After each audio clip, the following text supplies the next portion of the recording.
fellas? Hey, what's up, brother man? How you doing? Man, busy, busy, busy. How you guys doing? Yeah, trying to get like you. Oh yeah, man. Whew. It don't stop. It don't stop. Yeah, it doesn't look as fun as it is on TV when you're just trying to hustle. I know, right? I'm like, man. Whew. Sometimes I just need like 2 or 3 of me. I always say that. I was like, I can't wait till I have the ability to clone myself. Things will know, get so right? much easier. How's things been out in Texas?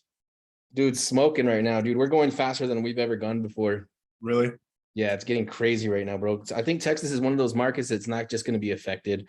I think I keep saying it. I'm on camera. I'm on recorded saying it. I think we're just going to go right through the recession, man. You think so? Yeah. I mean, the way how Texas is, man, it's just so open and things are kind of different out there. You know, I think people appreciate that. And then like the costs, you can't really beat it. That's what it is. If you look at other markets that are exploding, like California, New York, Florida, here we're just massively underpriced. And the cool part is there's no limit to the land. I mean, we just got so much damn land. It's crazy.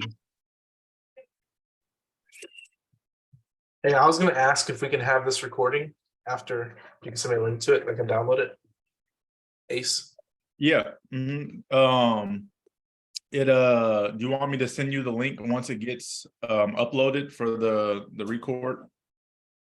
Yeah, as long as I can download it. We're gonna use it for a podcast. Okay. Because last time we kind of like free ranged it. This time we actually have an outline. Okay. Yeah. Usually about a week. Let's see, what's today? So probably this weekend it'll either be uploaded probably by Saturday or Monday at the latest, and I'll just send it to you once it's uploaded.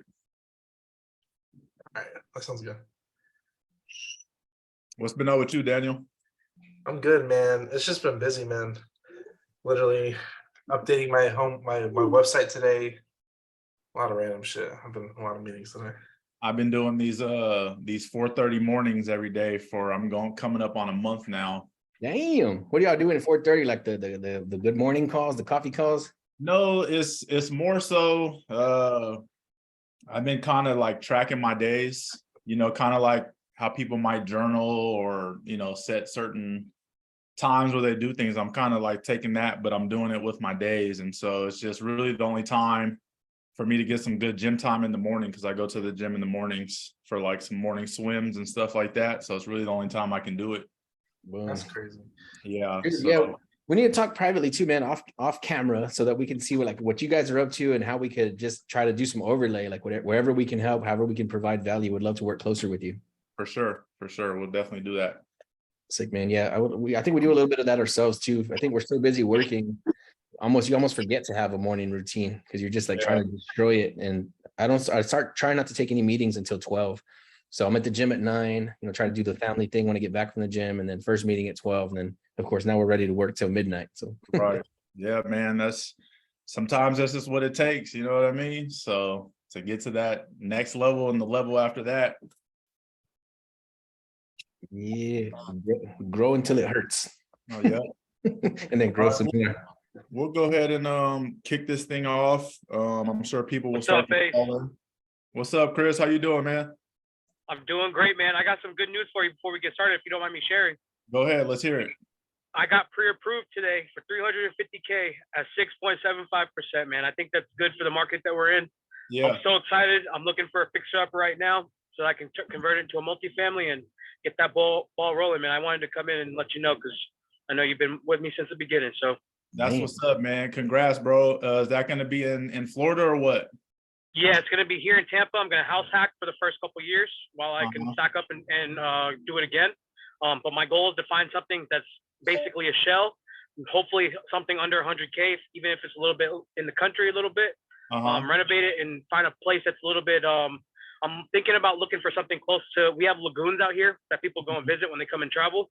So I'm thinking of situating somewhere out there, so that way I can short-term rental in the meantime while I stack up again to do it all over again, essentially. So, man, that's what's up, man. Congrats on that. Reach out to me in the Discord, man, along the way. If you ever have questions, you know how I get down. So if you need any help or have any questions on stuff, man, please reach out and keep me updated on your journey. No, yes, sir. I definitely will. I'll hit you up after our class today for sure, because I definitely have some questions. But thank you, man. No problem. Congrats. All right, you guys. So we're back again for another real estate class. I got Hivemind on with us for round 2. Let's see. I got Hivemind on with us. We got Daniel and Anthony back. If you guys missed the last class that they put on for us, I really highly recommend after this class is over that you guys go back into the university section and check it out. They dropped a lot of gems, a lot of knowledge, a lot of information. I took a lot out of it. I know the members took a lot out of it because some people reached out to me afterwards, and I believe did a few people connect with you guys after that class? I believe so. Yeah, we have. You guys had a few. So I'm gonna let these guys go ahead, hop on, let them reintroduce themselves again, let you know what they're about, and then you guys can go ahead and dive right into it. So without further ado, you guys go ahead. Awesome. So yeah, I'll go first, Anthony. I'm Dane Martinez. I am CEO of Hivemind. I kind of run the software side. Anthony runs the real estate side. We kind of do like a co-branding business that does a lot of cool things, which we kind of touch on a little different things. For everybody who doesn't know, I used to be a truck driver about 4 or 5 years ago, and used to be a forklift operator, loaded trucks. Ended up starting my own trucking company. I operated that for 2 years, ended up grossing like $550K in revenue. Ended up pivoting from that into real estate and software.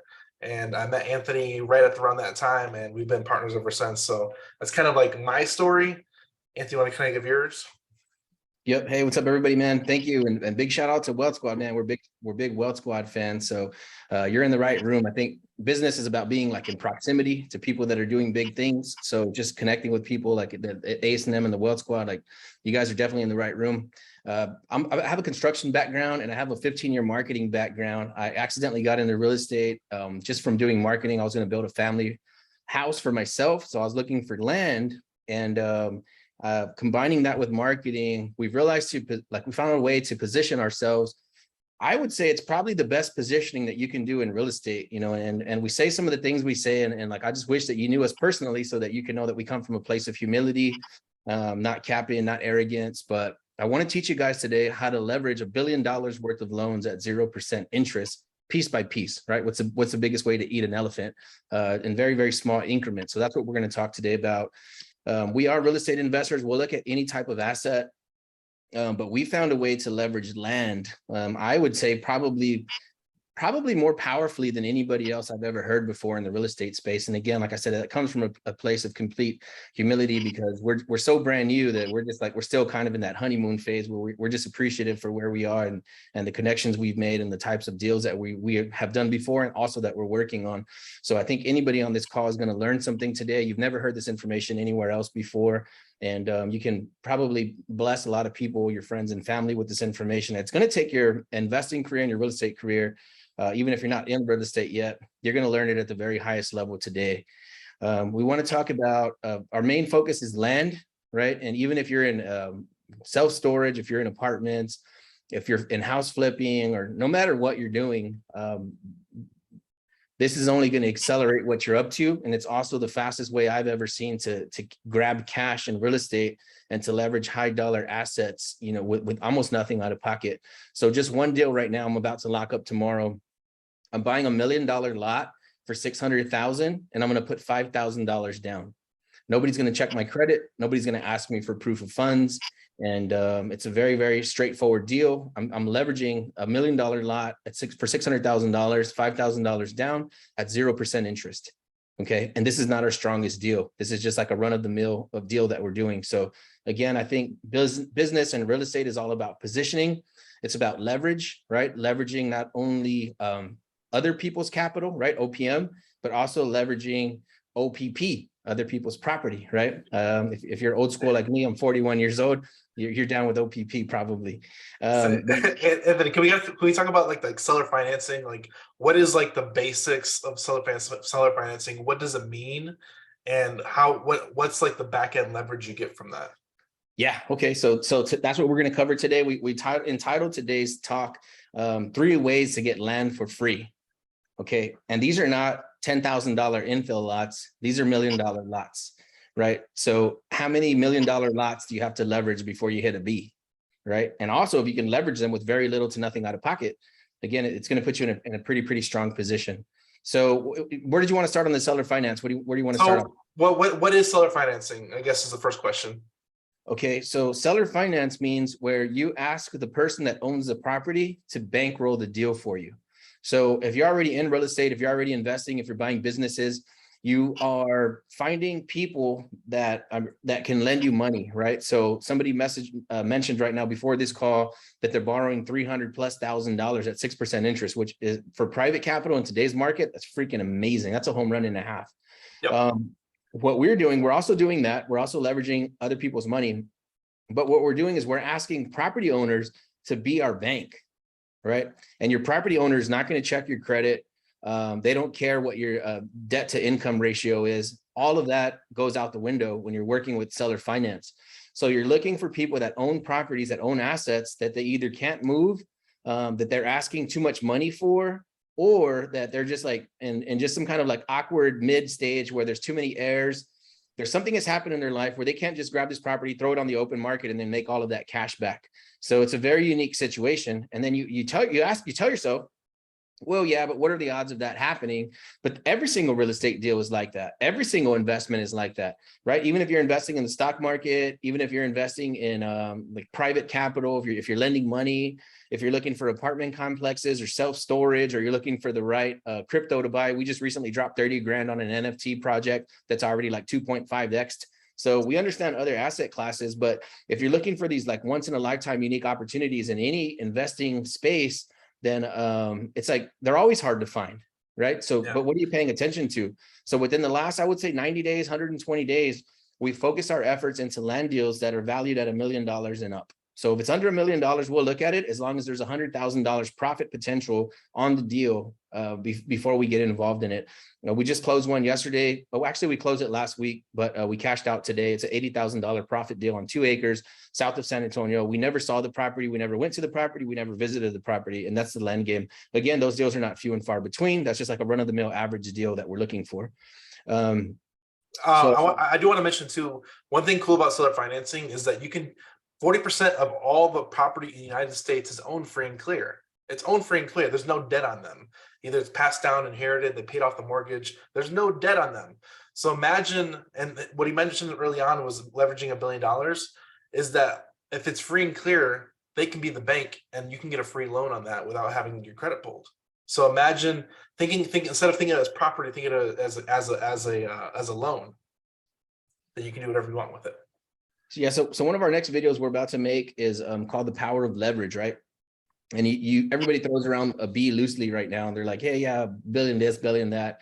And people have no way to, like no reference point between 1 million and $1 billion. It's a huge difference. What's the seconds on that, Daniel? Like the days? So 1 million seconds is 11 years. I think it was 11 years, right? Or 11 weeks. I forget what it was. Yeah. You remember what the first part was? I don't know that. That's why I was asking. You're the numbers man. I forget. Okay, so 11, and you can, for everybody listening to this later on, I forget what it was. It's like 1 million seconds is like 11 days or something like that, 11 weeks. I think he's probably looking it up. And 1 billion seconds is 30, it's like 33 and a half years or 32 and a half years. So between 1 million and 1 billion is a huge, huge number. Yeah. What is it, Anthony? 1 million seconds is 11 and a half days. 11 and a half days. There you go. See, so million and a billion is huge, huge astronomical number of 11 and a half days to 33 and a half years. It's a huge difference. So we want to quantify like what that looks like in everyday dollars, just so you kind of understand what it means and what it tangibly is. Okay, so now let's do some unbelievable math, right? We've locked up about $10 million in the last 90 days, and we have at least another 10 million in the pipeline. Right. So if that scales, I don't know that it's going to scale. Right. So we don't want to be up here capping. But if that did scale, you're looking at, locking up $10 million every 90 days. It's not going to take that long to get to $100 million. Right. Just locked up stuff that's ready to move. And if you could 10x that, we're not that far away from locking up a B. And that only happens in large scale land business. Right now, there's one deal we're looking at that's 9 million. We're looking at another deal by north of Dallas that's 16 million. Right. So again, we're not trying to throw around crazy numbers just to sound impressive or to cap, but it's just simple math. right? And we haven't got there yet, but we're definitely on the way. I think that what we're doing, anybody can learn. It's not that complicated. And also there's not that many hurdles. Like you think, well, this sounds like it's very complex. It sounds like there's a lot of things to look at and ponder here, but it's actually very, very, very easy. So we want to talk today again about, we titled the talk, 3 ways to get land for free. And then we'll break that down. We like to do these better, like in a conversational manner. So instead of it being like a lecture, like where everybody's just listening for an hour, if you do have questions, if you raise your hand, or if you post your questions in the chat, this conversation tends to flow better if you're asking questions as we go along. So how in the heck can you get land for free? You asked for it. Yeah, so just by like strategically setting up the deal, right? Again, like we're about to leverage. The lady wanted $1 million, her and her daughter. I drove out there, I checked it out. She was like, can you pick me up? And I was like, oh my God, pick you up. Okay, cool, whatever. Like because I already knew it was like an hour drive. So we're gonna sit in the car now for 2 hours and I have to make small talk. So we're driving out to the property, and she just kind of told me what's going on, learned a lot about the property on the way out there. We checked it out. We settled on a sales price of $600,000, and we're going to give her $5,000 down tomorrow, right? So I put $5,000 down. That's not exactly free, right? So like, what exactly are we talking about here? When you get something on seller finance, you can always wrap it, right? And then with these big land deals, these sellers know that this is not going to close in 10 days or 15 days or 20 days or 30 days. It's just not going to happen. A lot of this stuff, we lock it up for 90 days, 180 days, a year. I have one that I've been working on for 3 years. So we've been locked up for 3 years on this land deal here in San Antonio on South 10 Road. So just for like the smallest scale example, I'm going to give you guys just so like the numbers are like digestible. And then you can think about it like in larger deals, it continues to scale without you having to have a larger down payment or a larger skill set or any capital partners. So I did a deal here it's called Orange Grove, Texas. It's about maybe an hour and a half south of San Antonio. We have another big deal we're working there too. I can tell you guys about that in a second if somebody reminds me. But I had a guy who had 5 acres and he wanted $8,000. First, he started asking like 40. We talked about 8. He ghosted me for about 90 days, calls me back, and we went ahead and settled on $8,000 for 5 acres. I sold that property for $8,000 down payment and $500 a month for 5 years, right? So if you bought a house that's worth like, let's say 75, 100, rehabbed it, rented it out, right? Did the burst strategy. And then you started to rent that house out to pay your mortgage. I mean, you did a hell of a job if you can make $500, right? On a burst strategy, like free and clear profit. We did that on a very, very small land deal with 0 out of pocket, right? On $8,000. So if you think about it in the land world, things are moved very differently than houses because the sellers can't quantify the value. Right. With a house, you could say, hey, yeah, it's a 1,000 square foot house, a 1,500 square foot house. I could rent it out for $2,000 a month. So I already know what my house is worth. But with land, it kind of doesn't apply that way. So that's how we're able to get properties on seller finance. You take the property and then you seller finance it to somebody else on a wrap. And what we're looking for, like the golden goose is where you have somebody that's willing to put a down payment as the full purchase price of what you picked up before. Okay. And then you're like, well, you know, how often is that going to come along? And again, it's no easier than finding a flip house that's going to require a full rehab that's going to be profitable, where you can either sell at a profit or hang on to it, create cash flow, and then burr out of it. It's no harder than finding a sub-2 house where somebody lets you take over the mortgage. It's no harder than finding an apartment complex, right, where you can remodel and then you can pull out your cash out that way, right, in 3 to 7 years out of some of these apartment complexes. So it's exactly the same thing, but again, it just scales differently in the land business. So I kind of want to talk about like what's a real deal strategy that you did that we kind of broke down that process in a little way with the house, because we've done this with houses too. I'm trying to figure out which one is going to be like one of the best, like juiciest deals that we've done so far. So we've talked about the little ones that you can get it with 8,000. What have we done lately that's juicier than that? Okay, let me talk about do the dealership one. Okay, that one's ridiculous. Okay, so there's a property. I can give you the address too if you guys want to look it up, because when me and Daniel talk on stage or we talk in front of groups, it's like, man, this is some serious cap. Like, it doesn't make no sense. Like, nobody could just do this. I got a property. It's at 13509 South I-35 Frontage Road in San Antonio, Texas, 78073. It's a commercial property. It's 0.58 acres. I got that property by, it's somebody gave me a house. It was a sub-2 house. So this is a 3,000 square foot house, and it has all wood floors, granite countertops. And I got that house sub-2. I asked the girl, I said, hey, can I get, does everybody in here know what sub-2 means? Can you No, just explain it. Okay, if you don't know what sub-2 means, can you put a 1 in the chat for us, just so we can kind of gauge the room? I've never heard the word sub-2. I don't know what that means. That's not helping me. Okay, yeah, we're gonna have to cover it. Okay. Sub-2 means that you buy a house that's subject to the existing mortgage, right? So somebody has a mortgage on a house, they can no longer pay it. And now you come in there, and instead of you buying the house outright with your own cash or going out and getting your own loan, you buy the house directly from the seller, subject to the existing mortgage. Okay. So that means that the mortgage stays in place. It stays in the original seller's name, but you take title and deed to the property now. So now I'm the rightful legal owner. If the owner tries to take me to court, they'd have to sue me for the house back, which is, you know, that's a slim shot. But it means that if the person has a mortgage loan with you know, Capital One Finance or whatever, then we take over the mortgage. We continue to make the payments in the seller's name, but now we're the legal owner of the property. So I have a special assignment for everybody here. If you're listening to this later on, or you want to check this out later, go to Zillow. When you go to Zillow, there's a search requirement. You can search for keywords. Now, the hack in this is to look for assumable loans. This is kind of like sub-2, but they're assumable. There's sellers out there selling their property with an assumable loan, whether it's a VA loan or some other type of loan, where they're essentially going to pass on the responsibility to that new buyer with the loan staying in place. So you can go to Zillow, look for the keyword section, look up assumable, and look in the state of California, look in your favorite state, and see how many properties are there assumable. Those are properties that the seller is trying to sell with a loan staying in place. If anybody in here was paying attention to that, you might want to hit rewind or watch this conversation again. That's a freaking gem. So you go into these large databases, right? Real estate moving into the future is not about how much capital you can raise. It's not about how many conversations you can enter like this one.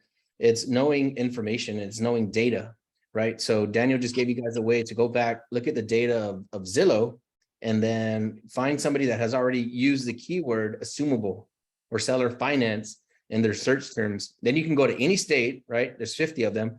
You can go to any state and find people that are willing to let you take over the payments on their property. And what is that? That's leverage, right?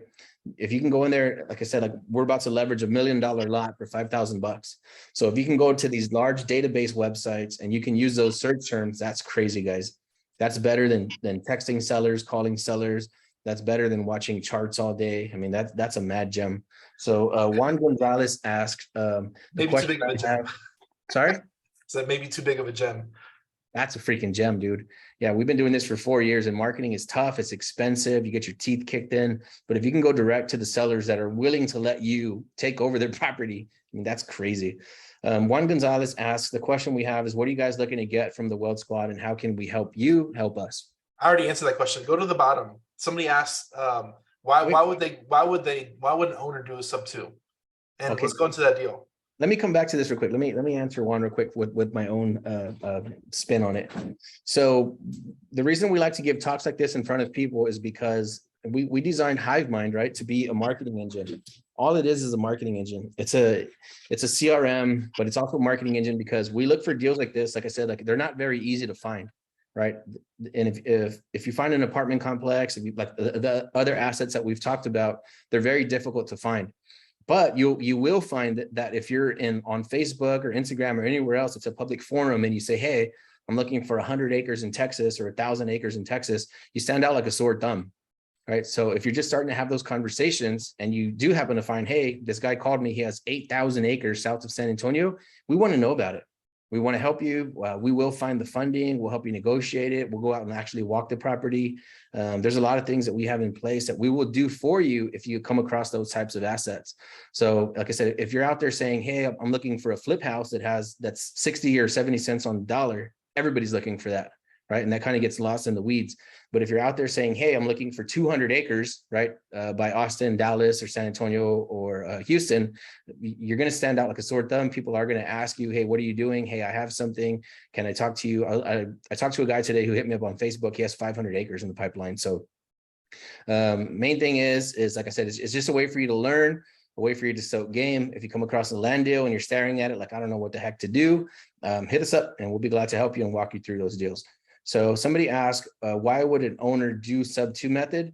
There's a lot of reasons. So the one that I picked up, that's 3,000 square feet that I traded for that dealership on I-35. She just needed to get out of the mortgage. She was only one payment late, but she had already separated from her husband.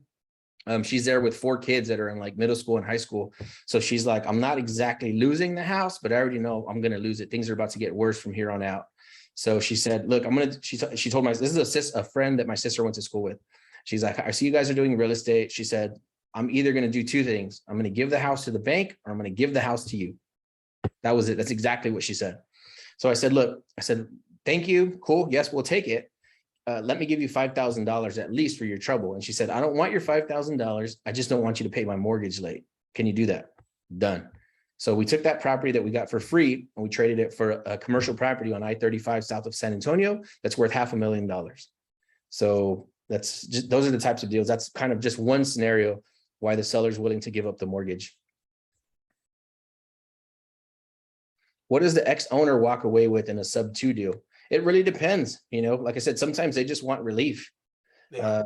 I say this a lot too, is where most people think a house is a blessing.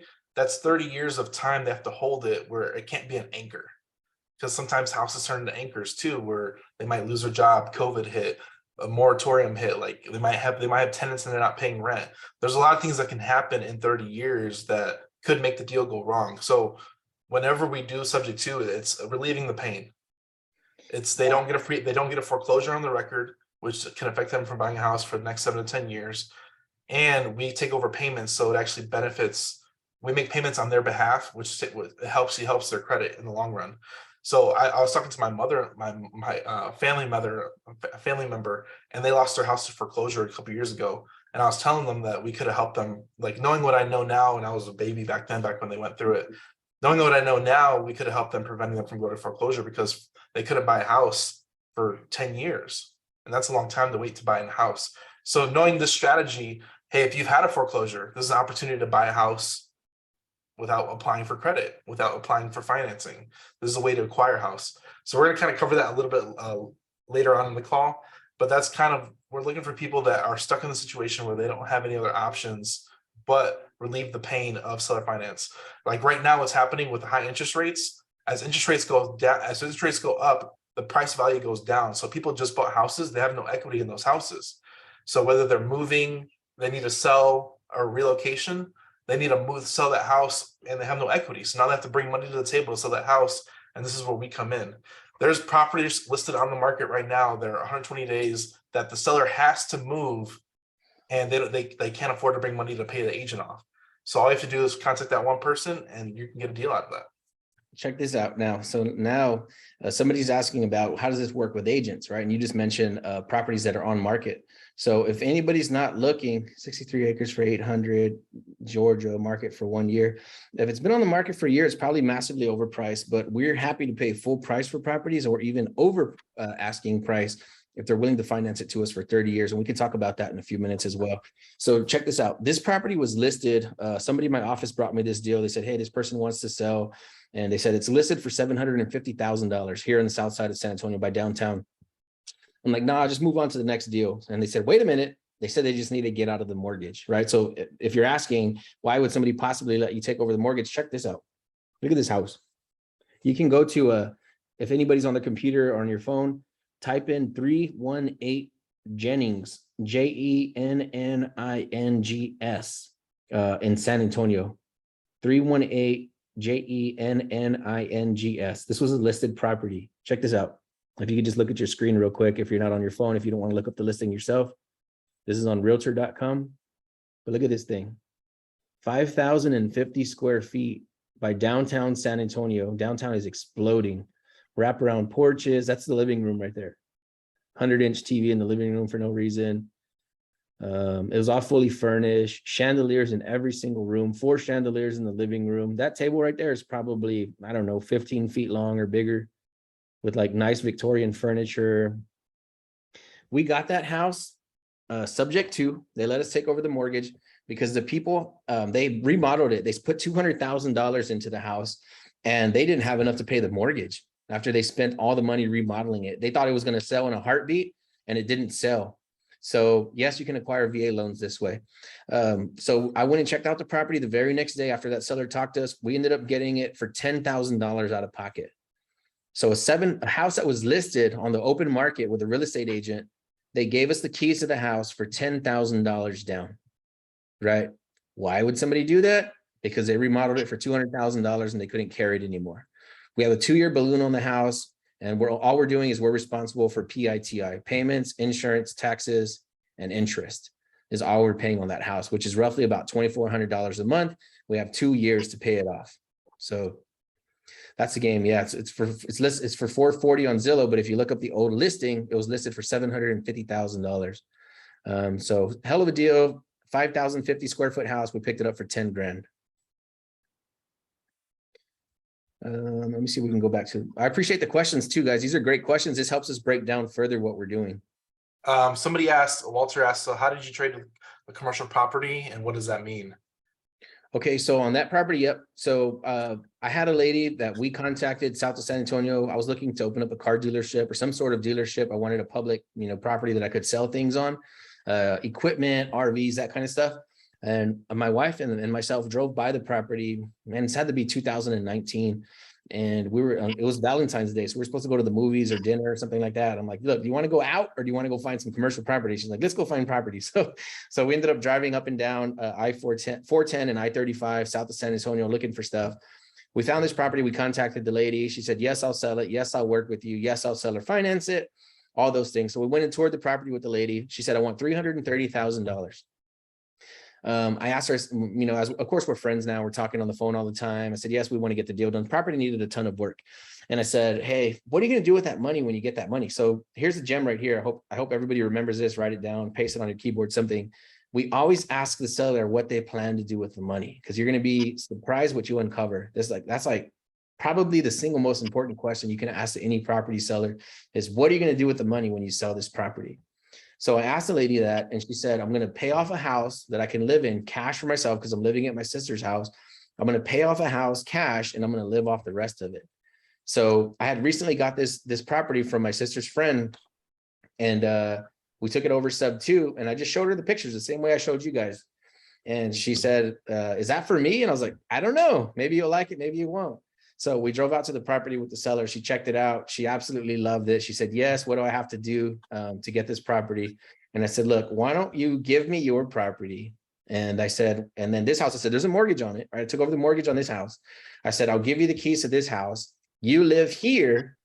I'll pay the mortgage on it if you give me your property. So we did a property swap, and now I'm paying the mortgage on that house while I get this $500,000 property for free for a house that I got for free for $200,000. So like a $230,000 house. It's appreciated $100,000 since the market exploded. But easily the value on my property is probably somewhere between 500 and 700. And like I said, it was just an even property swap. When I give her free and clear title to the house, I get free and clear title to the commercial property. But for right now, I'm paying an even $2,000 a month. That includes payments, insurance, taxes, and interest. All right. So that's the whole story for that one. So you traded a free house for a commercial property for free.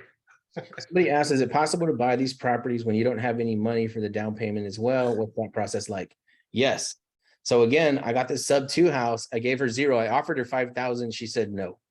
So if you don't have any money for the down payment, right, then what about the monthly payment? What about the $2,000 a month? Easily that house could rent for or sell as a seller finance for $2,500 to $3,000 a month. So you'll be in it for 0 down, and then somebody else is paying your payment. So here's, for instance, the commercial property. Right now I have it leased out for $2,950. After 1 year, the guy's payment goes up to $3,500, his rent, while my PITI is $2,000. So in like 30 days or 60 days or less, that property will be cash flowing $1,500 a month and he's the one that's paying my mortgage for the house that I got for free. How do you deal with realtor objections? Yeah, so like I said, so this property was listed with a realtor, and I told the girl, I said, look, I understand it's listed with a realtor. We have to give her some cash. Tell her that she's still going to get whatever her commission was. So for her selling the house, she's still going to get the same commission. But once she found out what we were doing and we're going to take over the mortgage and do all this other stuff, she said, look, I don't want the money. She said, I want you to give me the amount of time that I had left to sell the property. So the realtor was pretty confident that she was going to be able to sell the property before we could close on it. So I think she still had like 3 weeks left in her contract or 30 days. And the seller even called me back. She's like, hey, the realtor said she still wants to stick with the contract that we signed, and she wants me to be able to give her all the time that she asked for to be able to sell the property. She doesn't want any money at all. Great. Sounds amazing. Give her all the time she needs. I'm in no hurry. I'm not trying to knock anybody out of a deal. I'm not trying to take food off of anybody's plate. And yeah, like after her 2 or 3 weeks elapsed, whatever it was, 30 days, the realtor walked away with zero and we still closed the deal. But my main thing is, if there's a realtor involved, pay them. That's the easiest way to go after, because we're actually going to cover that in today's call as well, is going after on-market properties. Pay the agent exactly what they had coming anyway. You have it in the spread, right? We're about to sign up tomorrow a property where we're going to have $400,000 plus in equity. Like, yeah, I'll pay the agent whatever they want. Sounds amazing.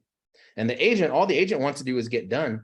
We probably won't have time to cover it today. I don't know if we're going to get invited back, but if we do, I'll cover next time because we're all looking for motivated sellers. If you're in real estate, next time we're going to cover how to find motivated real estate agents and how that applies to the business. So we always want the real estate agent to get paid whatever they have coming. We don't want anybody to lose or get cut out of any deal. That's not what this is about. Can I cover my rap story? I got a rap story. Yep. So I bought a house in Georgia. I'm originally from Atlanta. I'm originally from Chicago, but I moved to Atlanta. So I bought a house when I was living in Atlanta for like my second year there. So this is my house that I bought. I bought it for $205 in South Atlanta, right? When I was gonna move right before COVID hit, right end of 2019, early 2020. It was right around that, right when COVID hit, because COVID hit February of 2020. So I was moving out of Georgia, and I didn't want to sell with an agent, because if I sell my property right then and there, I can only get whatever my spread is on my mortgage, and plus the agent costs and closing costs. I was only gonna walk away with like $5,000, and I'm like, man, I just learned about real estate, so I'm like, okay, there's a better opportunity with this transaction. So it's kind of like subject to, but I use my own mortgage. I subject to my own mortgage. This is what I did.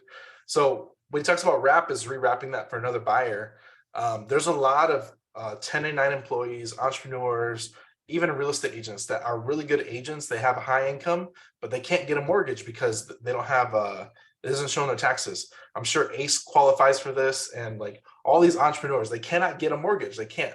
So I knew that coming into this. I'm like, okay, I have a mortgage. Yes, it's not subject to, but I mean, I can leverage my own mortgage. Why not? If I sell this on the open market through an agent, I'm only going to get 5 to 10 grand. Let's just see what I can make with this. So I put my deal on Marketplace, and this is before the COVID big boost of housing prices went up.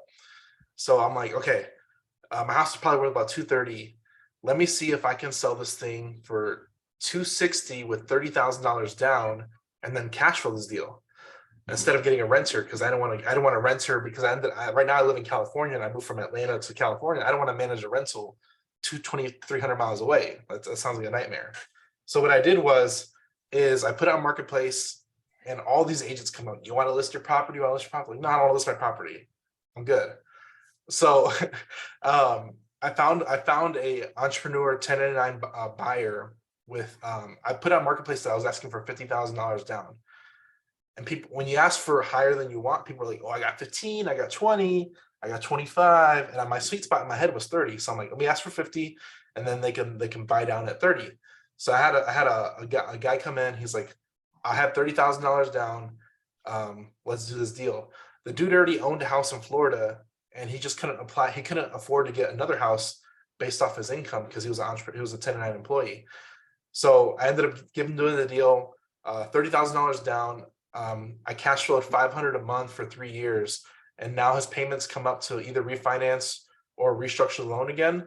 Where if he pays me out again, since if he's been paying my mortgage for 3 years and I've been making $500, I got $30,000 down. I got $500 a month for 3 years, And then if he comes through the deal and gets his own financing, I'll make 70 grand on the back end. So a deal where I only made 5 to 10 grand, I pocketed 30 up front, 500 a month for 3 years, and then I'll make 70 on the back end. And that's a deal that had no equity. And that was my deal that I subbed to myself to another end buyer. If I don't know if we'll probably run out of time based on how things are flowing right now, but I can tell you about a similar deal that Daniel did like that we're working on right now, where we're planning on making 1.7 to 2.2-ish million on that deal, exact same scenario. And then I want to hit a couple more questions out of the chat. And then we have just a couple more topics we wanted to cover: making MLS offers, how to find off-market land, because somebody in the questions asked, how do we find these types of deals? That's for me. And then how to talk to sellers to ask for seller finance. So if we run out of time, somebody just grab that stage cane and just yank us off, and then we'll try again another day. I'm going to go back and check out some of these questions. Somebody asks on the sub 2 deal, it might be a dumb question, but do they move out? Yeah, for the most part, we don't want to rent it back to somebody that could not already pay the mortgage. Yep. So we'd like to take these properties empty so that we can clean them up and repackage them on the back end. How do we look for folks that are looking to get out of their loan? Is this a pre-foreclosure? Not necessarily. It doesn't have to be pre-foreclosure. Yep. This could even be on-market deals, right? This could be stuff that's already listed, stuff that's been listed for a long time. So I would look for properties that are either expired listings, and then making MLS offers. You would start with the properties that have been listed for the longest amount of time, and then work your way backwards. So first it goes expired, start with all the expired listings you can find. You might need to make friends with an agent or broker to find those, and then find the properties that have been listed for a year and a half and start with those, and then start working your way all the way down to properties that were just recently listed. For making MLS offers, we offer 50 to 60 cents on the dollar of the listed sales price. And if that sounds outrageous to a lot of people, imagine that they have their profit in there, they have holding costs in there, you have your agent and closing costs in there, which is roughly about 10%. So if you say, hey, look, I'll give you guys 50 to 60 cents on the dollar, or we'll do seller finance where you guys be the bank and then we'll take over the loan, or we'll buy the property from you spread out over 20 to 30 years. And that's a whole class in of itself. We could talk about that, like I said, maybe next time. So the whole point of that is anchoring them low with a cash sale. Literally, we want them to take seller financing, because just like we said in the beginning, every property we seller finance is a free loan that we don't have to apply for. Yep. So we talked about that, right? How can you leverage? Everything's about leverage. How do you leverage $1 billion at 0% interest? Exactly the way that we're doing it with land. So that property that was worth $1 million that we got for 600,000, we're getting that for 0% interest. So do you want to cover real quick, Daniel, like how to buy $1 million property and then sell it for $1 million, buy for 1 million, sell for 1 million, and then the cash flow that you could spread with that? This question by manipulating the interest. That's another call. I think we kind of covered it the first call. So if you kind of missed that one, go watch the first call. I want to answer Walter's question here. It's a good question. Okay. You want me to cover it, or you're going to cover it? Yeah, go ahead. Okay. I want to see what you're going to say. Bankrupt, do you have insurance that would cover to pay off their mortgage? So there's quite a few things you could do here. If you're going bankrupt, right, you can resell that house on a wrap. So let's say I'm responsible right now for the big house, the 5,000 square foot house. I'm responsible for like 2,400-ish a month. If we know we're going bankrupt 90 days from now, we're going to have to tap out. Then I would just liquidate and sell that to another end buyer. Say, hey, look, give me $50,000, $100,000. The house is yours. Or again, I could find somebody and say, hey, look, I'll sell you this house for $1 million. I want $3,000 a month. Now I'm only cash flowing $600 a month. So pretty easy to get out of it. If you're going bankrupt, if you need to liquidate, you can liquidate on a wrap. You can liquidate for a wholesale fee. There's a lot of things you could do to just get out of it if you're in big trouble. And this is where like having friends with money, because you can always liquidate with private capital too.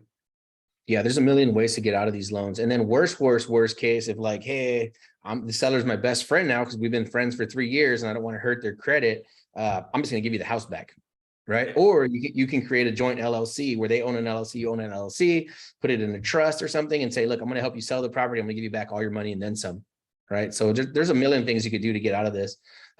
Our game goes, we don't want to carry too much headache, too much stress, too much leverage, because we're not planning on going bankrupt, right? And this happens. It happened in 2008 when somebody's just carrying way too much debt and they're so much into the red that if one thing comes out, then the whole house of cards comes down.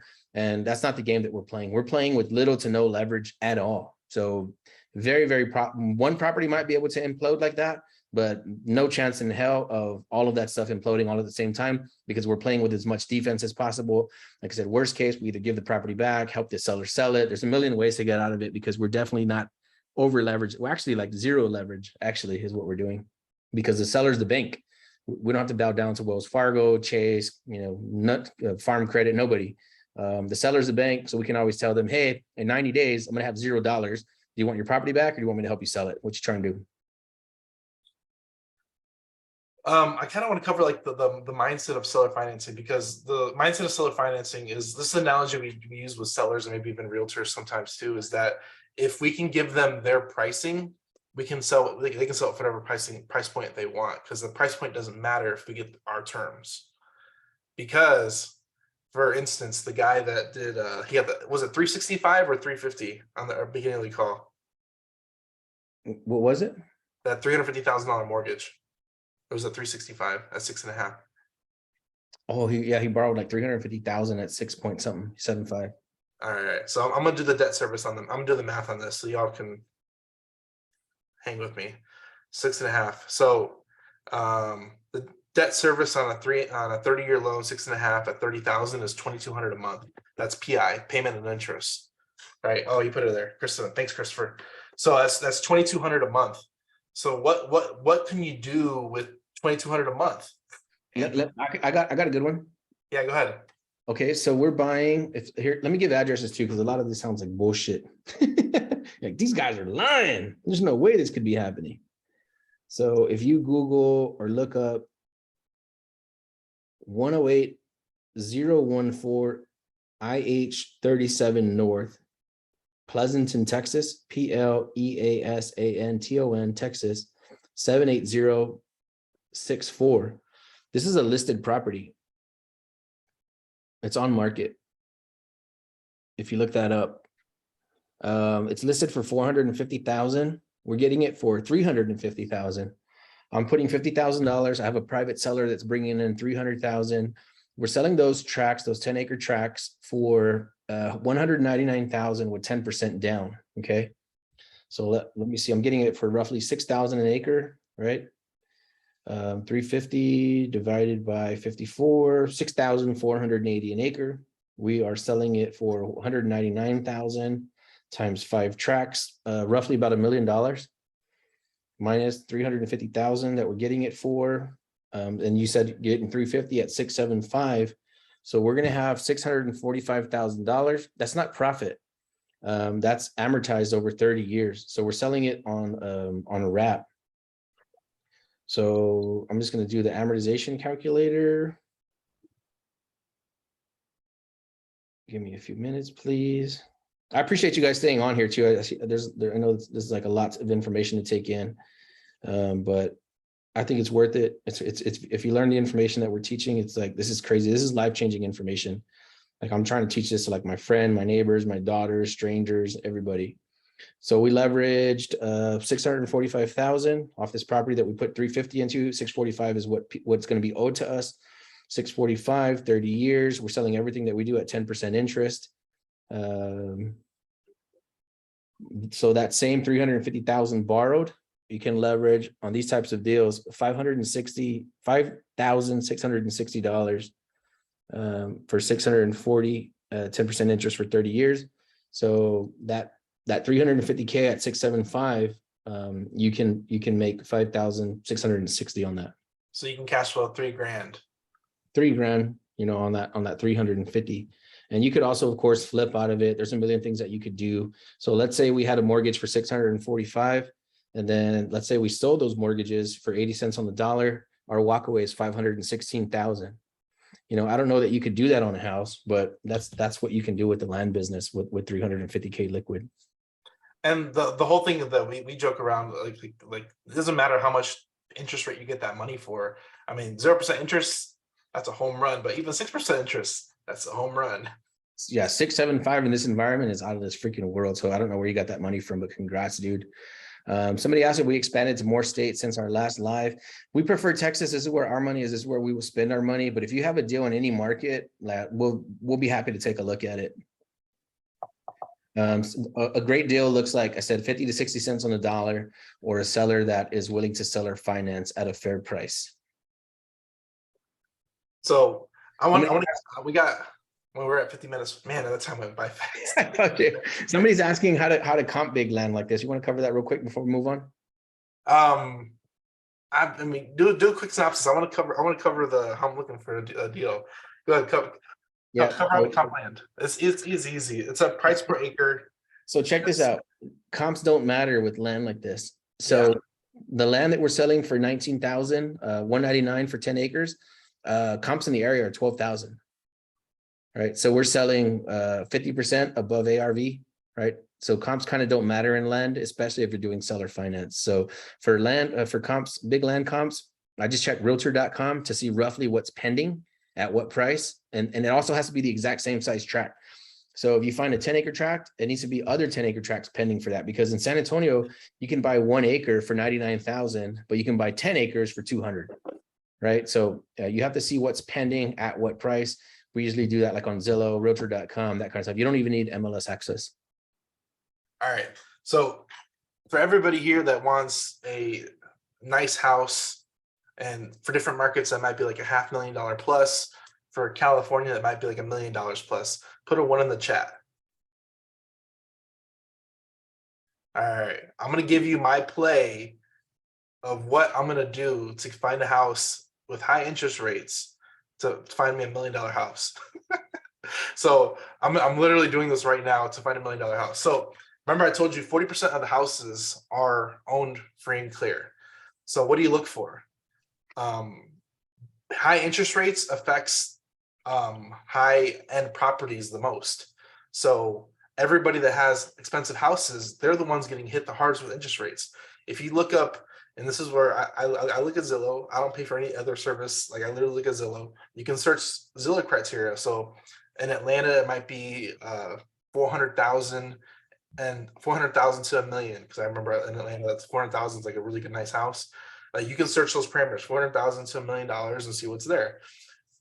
And for me, like, I'm looking for $1 million house, 900 to 1.2 here in California.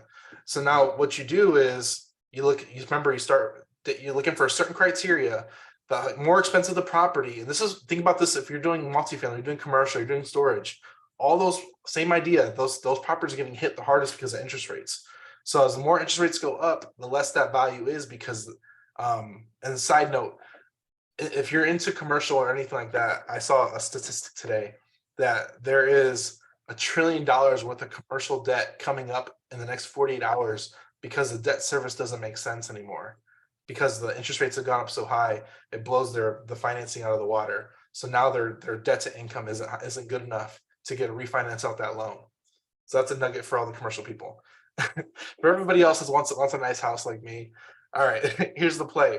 The play is you search for the type of house you want. It's going to be different for every market depending on the high-end house you want. Then you need to reverse engineer. So we're looking for properties, especially with a lot of equity. So for me in California, there's a lot of old money here, and there's a lot of old money in most markets. So figure out, if you're familiar with your city, you've been there, lived there long enough, you know where the old money is. There's old parts of town where old money is, where all the boomers are passing their properties and stuff like that. So think where the old money, where's the old money at in San Antonio, Anthony? Dude, so there's Alamo Heights here. Right now we have a property that the guy's willing, I could look up my text messages. The guy wanted 750,000 like 90 days ago, and now we got him down to about 600,000. The property fixed up is worth about 1 to 1.2. So Alamo Heights in San Antonio, for all San Antonio people. There's a lot of them. Yeah, there's Terrell Hills, there's the Dominion where all the $1 million houses are. So all those houses, there's probably listed in my area. I want to live in Temecula, California, in Southern California. And Temecula, California is a really nice area. And there's it's a nice area. That's where the old money is. So I'm looking for 900 to 1.2. In my search area, there's 200 homes that fit my criteria. From there, I work backwards and figure out days on market. There's houses that are on market over 150 days. Days on market, 150 days. Then I look at which properties, and then you can search like when they last sold. So one of the properties I was looking at the other day, it last sold for 250 15 years ago. You think they have equity?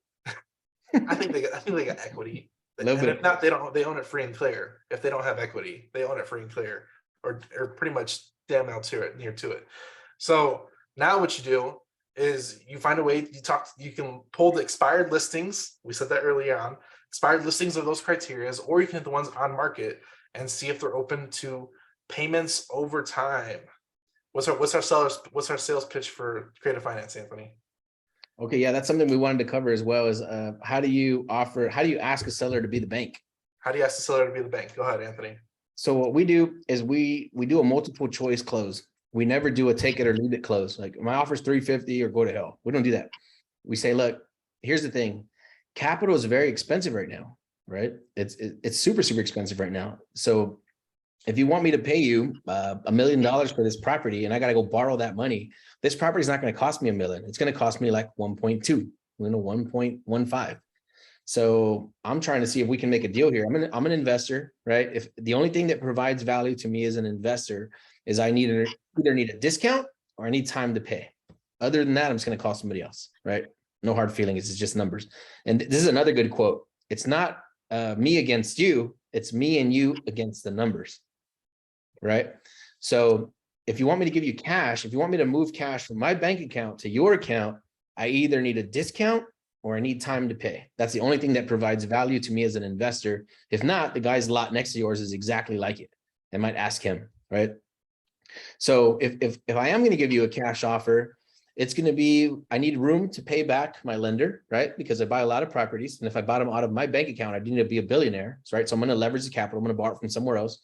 If I'm going to move the cash from my bank account to your account, I need a significant discount so that I can both make some profit for myself and make some profit for my lender, right? Does that sound fair? Does that sound logical? Does that sound crazy to you? No, I know you're right. So if I'm going to give you cash, my number is going to sound a lot like the other wholesalers and the other investors that you're talking to. My number is going to sound exactly like theirs for that reason. But what I would like to do is I kind of don't even want to give you that number because I don't want to offend you, right? I don't want to give you a number where you're going to hang up on me because I want to buy this property. I don't want you to hang up on me. I would love to send you a contract and I would love for you to sign it so we can get this deal done. So the other option that I'm going to extend to you, and you don't have to do this, the other option that I can do is instead of me paying another lender is I can pay you for the loan. What does that mean? Yeah. Instead of me having to go borrow $1 million, you can lend me $1 million and I'll buy the property from you. So what I can do is I can pay you very high interest on the money that you lend me, spread out over 10 years or 20 years or 30 years, so that you're not only going to make $1 million, you might make like 1.3, 1.5. You can send them an amortization schedule, right? $1 million at 8% or 9 or 10% interest spread out over 30 years. They're going to make like $4.5 million. Like, okay. So the next objection you're going to get is like, yeah, but I'm going to be dead in 10 years. I'm going to be dead in 15 years. I don't want the money then. No, sir. You're going to give me the property spread out over 30 years. It's going to be amortized over 30 years, but I'm going to put a 36-month balloon in there. I'm going to put a 5-year balloon on there. You're going to be paid off in 3 to 5 years. And you're still going to make a killing on the interest. So that saves me money from having to go borrow the money somewhere else. And it makes you a ton of money because you're getting paid 8, 9, 10% interest. Which one of those would you rather do? Do you want me to write you a check? Or do you want me to, work out some kind of scenario where I can pay you very high interest spread out over a few months? So Anthony likes paying interest. I don't like paying interest. I'm going to ask for equal payments over 30 years. So you can take his analogy, but I'm going to ask for better terms. But think about it. If you're paying 25% interest for 12 months, how much interest did you pay on $1 million loan? 25K. You lend me $1 million, I'll give you 25 grand. How does that sound? So, all right. But okay. So what I'm going to do, I'm going back to my analogy. I'm looking for $1 million house. If I get $1 million house leveraged at 0% finance, it's $2,700 a month. If I were to go finance that capital through a bank, it would cost, this is at 6%, $6,000 a month. So if I'm going to ask for seller financing at their asking price at 0% interest, so it'd be under 3K. That way I'm not paying $6,000. And that's how you got a free property. So that ties back to what I was going to mention earlier. Daniel said we covered it last call. Go watch the last call. It sounds like there's going to be a round 3. A says we need to go one more time. If you buy a property for $1 million, 0% interest, your payment's $3,000 a month. All goes to the principal. If you sell that property, you turn around and sell that property, you know, at $1 10%. million. For $1 million. You buy it for $1 million, you sell it for $1 million, no markup. But you just change the interest rate from 0 to 10%. How much is that? You make $3,000 a month. $3,000 a month spread for getting a property for $1 million and selling it for $1 million. No markup. You buy it for $1 million, you sell it for $1,001,001. Just from changing the interest, you have $3,000 a month spread created if you sell it for the exact same price that you got it for. So that's the power of playing with the interest. And that's something that we do a lot. We manipulate the interest big time. And that's how we're able to make some crazy, crazy deals. And that's why I'm also not afraid to offer 10% interest, because a lot of these deals, we're just going to take over the mortgage and we're going to turn around and we're going to get rid of them in 12 to 18 months. The longest one we've done so far has been 9 months. So if you think about that, even if I'm paying 18% interest over 9 months, right? And I pay the seller 20 grand or 30 or 50 grand in interest, and I make 400,000, like, yeah, you can keep that 50. That's fine. No problem. It's still cost of doing business. Somebody asks, how does that change the taxes? I don't know exactly what that question means, but we got a bunch of cool tax strategies and tax conversation, and we have 2 minutes to do it in. Oh man, I think we can break it down. So we can break this down. So taxes is another motivating factor of why these people with big properties want to sell. So for instance, I mentioned that seller who bought his house for $250 is now selling it for 1.1. There's $900,000 of capital gains tax you have to pay. And California is really expensive taxes. So there's going to be like a 20 to 30% tax implication on that 900,000. So he's gonna have to pay 2 to 250, maybe even it's about 2 to 250 in taxes if I were to pay him cash. So that's one of the negotiation strategies we use is, hey, are you ready to lose 200K to Uncle Sam? Well, no. What else? What other options do I have? Well, you can take payments over time, and as long as we pay you out under $44,000 a year, it's actually tax-free money. If you're married, filing single, if you're married, filing jointly, it's 88,000. So if you have 88,000 payments spread across annually, guess what? No taxes. Dude, that's how I just closed a property. I need to dig up the contract. I want to say it was like 1.2 million. So we had already negotiated 10,000 an acre with the guy. He was ready to sign the contract. We sent him the contract. We signed it. We sent it over to him. And then he's like, no, I need more. I need more. So he raised his price like 200 grand. And then I sat down and did the math, and I went and walked the property with him, because this is all like phone communication. I went and walked the property with him, and I said, hey, you're going to pay like 21% long-term capital gains. He was like, yeah. And I was like, oh, you're okay with that? I was like, why, what's your strategy there? Are you planning on doing a 1031? Like, what's going on here? It's like, no, it's fine. I was like, wait a minute, 21%. I was like, is that why you raised the property on me 200 grand so I could pay your taxes? He was like, no, that's not it. And so we backed up the property anyway. He did raise it 50, but he didn't raise it like 200 and some change. But we got him. He wanted us to pay his long-term capital gains tax. That's the price he had raised it to. And since he knew that I knew that, he felt ashamed of himself, and he lowered his price back like 200 grand. So that's a whole entire another ball game, is pitching the sellers and letting them know, like, hey, if you sell the property for cash, you're going to take a big giant tax hit. But again, man, I think that's going to be part 3. Man, a lot of game dropped right now, fellas.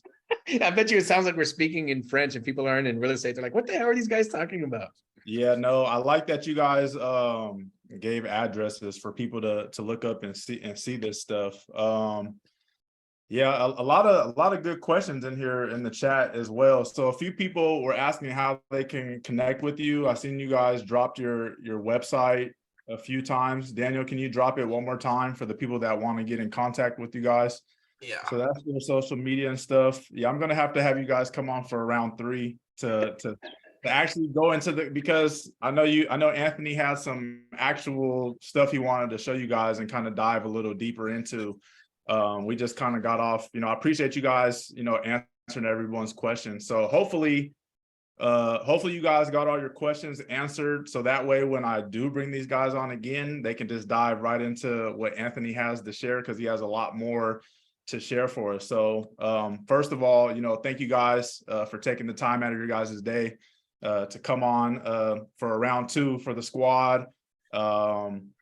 like I said, what you guys are doing is, man, what you guys are doing is great. And yeah, it's great. Really, I don't have any other words for it. And I hope everyone listening, whether if you guys have real estate knowledge, if you guys have any type of real estate background or not, this information that was given is, is top-notch info. These guys know what they're talking about. They know what they're doing. They have podcasts, they have, a website, all that good stuff that they're doing. They got boots on the ground. And as you guys can see, they got multiple deals on the table now. They had tables on the deal last time they came on, and stuff is going to keep happening. So if you guys want to get in touch with them, you guys can go, check out their website. You guys can check out their podcast. You guys can connect with them. This is just kind of the tip of the iceberg of what they do. I've got to talk with these guys offline. They do so much more than just what they're covering right now. This is just a very small portion of what they do, what they're covering, and where they're going. So I hope you guys do reach out, connect with them. Outside of this, I hope you guys took a lot of notes. Like I said, there was a lot of information was dropped. This class is going to be recorded. For those of you that are kind of clueless or don't understand, that's okay. There's nothing wrong with that.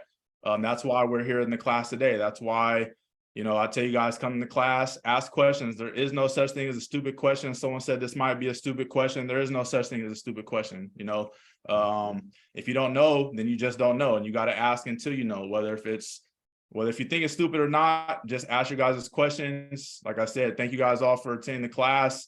I don't know, Anthony or Daniel, do you guys have any kind of last words for us before we wrap this up? Yeah, we do have a podcast called the Hype with Us Podcast. And then we actually have a land mastermind where we kind of break down the bigger deals. So if you text land to 210-972-1842, that'll give you a link to our land mastermind product that we do weekly calls on. Like I said, a lot of this stuff, like, we're just here to help the platform and help all minorities out here trying to make a difference and come up in the world. I keep on saying the real estate game looks like us now. Somebody asked me, why would somebody buy land if they're not going to build on it? People buy land for investment purposes. It's always appreciating. A lot of the richest landowners that we have met, they're all like old farmers, like that have been buying land for like 100 years, and they have properties that are worth $20 million. They don't even want to sell it. They're like, I'll just sell it someday. I'm just going to give it to the kids. So they know they got 40 million in the bank, and they're not even trying to access that cash. So people buy land just because they're going to hold on to it for a very long time. But we appreciate you, Ace, man. We appreciate the squad, and anytime we can ever provide value, we love being aligned with you guys. We think what you're doing for your community is effing amazing, bro. So yeah, thank you for having us on. Really appreciate the time. Appreciate it. And a couple quick things that I did want to talk on that you guys had covered. When the question that was brought up about the whole realtor, I'll tell you guys from my experience, your benefit is to always make sure the realtor gets paid. Now, I would say the route of going to get in contact with the person who owns the property, I probably would try to reach out to the person who owns the property first before going through the realtor. Just because if you give the realtor your game plan, they might have other friends who maybe might do that, and they might try to pass it on to them. So connect with the owner of the property first, you guys, and let them know, hey, if you do have a realtor, let your realtor know that they're going to get paid, but this is what I want to do. Your best bet is to go to the person that owns the property first, because they have the final say of what they want to do regardless. So if you guys go the route of getting in contact with the realtor first, the deal might get canceled just based on, because if the realtor doesn't know you, there's a chance that the deal could fall through. Not saying that would happen, but your best bet is to reach out to the owner of the property first. Be upfront, you guys, in this game, and I'm sure Anthony and Daniel will back me up. Be transparent, be upfront, but you want to be transparent and upfront to the right people, right? You don't want to give your blueprint to the wrong person, because then that person might take it and pass it off to their friends or so on, like I'm telling you guys. So get in contact with the owner first. Let them know, hey, I see you have this listed on Zillow. This is my proposal to you. This is what I'm looking to do. This is what I do. This is how I do it. And let your realtor know that, hey, they are going to get their commission. I want to make sure they get paid. And then when you guys do that, by paying the realtor and making sure they get paid, you might just have made a new friend that's about to bring you more new deals. So you guys never want to step on anybody's toes. One of the other things was, hold on, let me go back up to the question. So that was the one about the realtor. Oh yeah. like Anthony was saying, a big reason for these deals are out there all the time, you guys. People are looking to, whether if it's a single family home, a multi-family home, a commercial property, land deals, anything that's real estate related, people go through shit in life. People go through divorces.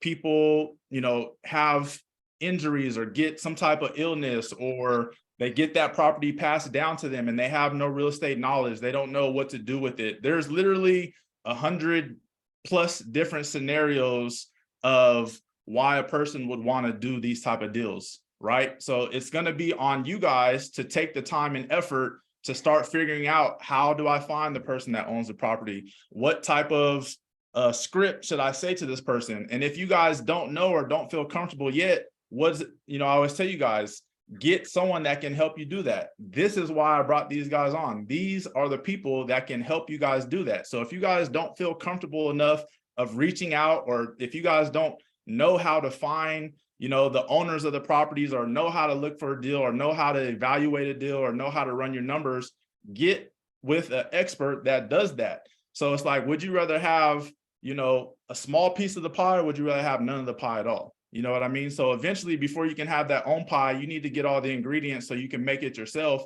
But until you get all the ingredients, you need to find someone who has the ingredients. And this is what they do. They have the ingredients to it. So once again, thank you guys for coming on. I'm gonna get with you guys offline so we can figure out a time that works to bring you guys back on for round 3. A lot of information, great class. I appreciate you guys taking the time out of your day.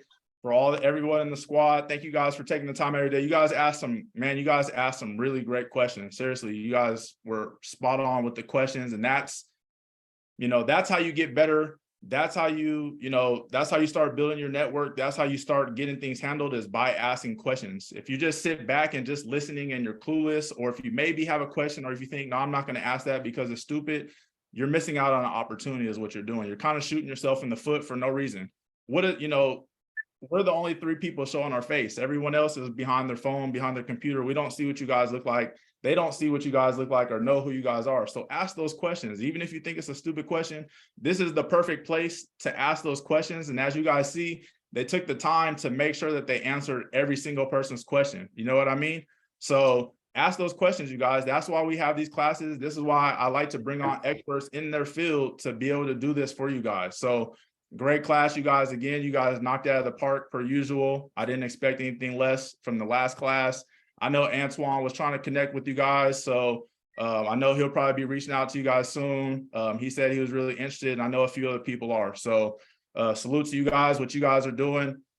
Keep your foot on the gas. All the Well Squad members, take advantage of this stuff, you guys. Seriously, take advantage. Make something happen. Change the legacy of your family. Change your last name. You know what I mean? Change the legacy for your family's last name. So that's all I got for you guys. I hope you guys have a great rest of your night, and I'll get with you guys soon. Thank you, brother, man. God bless y'all, man. Thank you for having us on. Bye. Have a good days.